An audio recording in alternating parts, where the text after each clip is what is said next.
Hi everyone, welcome back to my YouTube channel Rupesh tech. तो आज की वीडियो में हम बात करने वाले हैं टीसीएस के एनुअल अप्रेजल और सैलरी हाइक के ऊपर कि टीसीएस में आपको कितनी सैलरी हाइक मिल सकती है। साथ ही साथ इस वीडियो में हम बात करने वाले हैं आईपीएफ रेटिंग और फाइनल एनिवर्सरी अप्रेजल के बारे में कि टीसीएस में आपको फाइनल एनिवर्सरी अप्रेजल कैसे मिलती है और इसके क्या प्रोसेस होते हैं जिसके बाद आपको फाइनल एनिवर्सरी अप्रेजल मिलता है।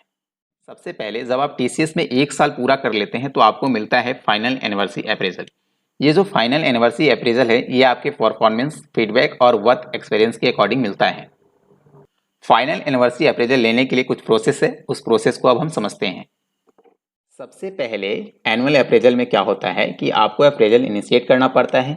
जब आप अप्रेजल इनिशिएट कर लेते हैं तो उसके बाद क्या होता है कि आपके जो सुपरवाइजर या मैनेजर होते हैं वो आपके लिए गोल और एट्रीब्यूट्स को असाइन करते हैं। जब ये गोल और एट्रीब्यूट्स असाइन कर देते हैं फिर आपको उसके ऊपर कमेंट करना पड़ता है। जब आप कमेंट कर देते हैं, कमेंट करने के बाद आपको मिलता है आईपीएफ। आईपीएफ मीन्स कि इंडिविजुअल परफॉर्मेंस फैक्टर। इस इंडिविजुअल परफॉर्मेंस फैक्टर के ऊपर यानी आईपीएफ के ऊपर आपको मिलती है रेटिंग और इस रेटिंग के अकॉर्डिंग आपको मिलता है हाइक। तो ये है फाइनल एनिवर्सरी अप्रेजल का एक प्रोसेस। इस प्रोसेस के थ्रू ही आपको हाइक मिलती है। तो अब हम बात करते हैं कि जब आपका आईपीएफ 4, 5, 2, 3 मिलता है तो आपकी रेटिंग क्या होती है और उस रेटिंग के अकॉर्डिंग आपको हाइक कितनी मिलती है। तो चलिए बात करते हैं। कंसीडर कर लेते हैं कि यदि आपको 4 या 5 के बीच में आईपीएफ मिलता है तो उस कंडीशन में आपका जो रेटिंग होता है वो या तो 4 होता है या 5 होता है। ठीक इसी तरह से यदि आपको 3 या 4 के बीच में आईपीएफ मिलता है तो उस कंडीशन में आपका जो रेटिंग होता है वो 3 या 4 होता है। ठीक इसी तरह से यदि आपको 2 या 3 के बीच में आईपीएफ मिलता है तो उस कंडीशन में आपका जो रेटिंग होता है वो या तो 2 या 3 होता है।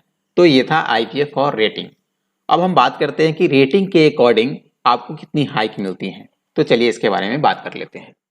कंसीडर कर लीजिए कि करंट सीटीसी जो आपका है वो 3.36 एलपीए है और ये जो 3.36 एलपीए है ये टीसीएस की निंजा का बेसिक सैलरी है। तो यदि आपको 5 रेटिंग मिलता है तो उस कंडीशन में आपकी जो हाई की परसेंटेज होती है वो 10.1% होता है। 10.1% हाइक मिलने के बाद आपका जो सैलरी में इंक्रीजमेंट होता है वो 34K का होता है यानी 34,000 का होता है। 34,000 जब इंक्रीजमेंट होता है तो फिर जो आपका नया सैलरी निकल के आता है यानी न्यू सीटीसी जो होता है वो 3.7 एलपीए का होता है। यदि आपको 4 रेटिंग मिलता है तो 4 रेटिंग के कंडीशन में आपकी जो हाइक होती है वो 9% होती है। 9% हाइक मिलने के बाद जो आपका इंक्रीजमेंट होता है वो 31K का होता है यानी 31,000 का होता है। जब ये 31,000 का इंक्रीजमेंट होगा तो आपका जो न्यू सीटीसी बन के आएगा वो 3.67 एलपीए का होगा। ठीक इसी तरह से यदि आपको 3 रेटिंग मिलता है तो 3 रेटिंग के कंडीशन में आपकी जो हाइक होगी वो 6% का होगा। 6% हाइक मिलने के बाद आपका जो इंक्रीजमेंट होगा वो 20K का होगा यानी 20,000 का होगा। जब आपका सैलरी 20,000 बढ़ जाएगा तो आपका जो न्यू सीटीसी होने वाला है वो 3.56 एलपीए का होगा। ठीक इसी तरह से यदि आपको 2 रेटिंग मिलता है तो 2 रेटिंग की कंडीशन में आपकी जो हाइक होगी वो 3% की होगी और 3% का हाइक मिलने के बाद जो आपका इंक्रीजमेंट होगा वो 10K का होगा। 10K जब इंक्रीजमेंट होगा तो आपका जो न्यू सीटीसी बन के आएगा वो 3.46 एलपीए का होगा। तो ये था टीसीएस के एनुअल अप्रेजल और सैलरी हाइक के बारे में। आई होप आपके जितने सारे डाउट होंगे रेटिंग के अकॉर्डिंग, आईपीएफ के अकॉर्डिंग और हाइक परसेंटेज और न्यू सीटीसी के बारे में वो आपका पूरा क्लियर हो गया होगा। तो मिलते हैं अब नेक्स्ट वीडियोज में, तब तक के लिए थैंक यू, गुड बाय।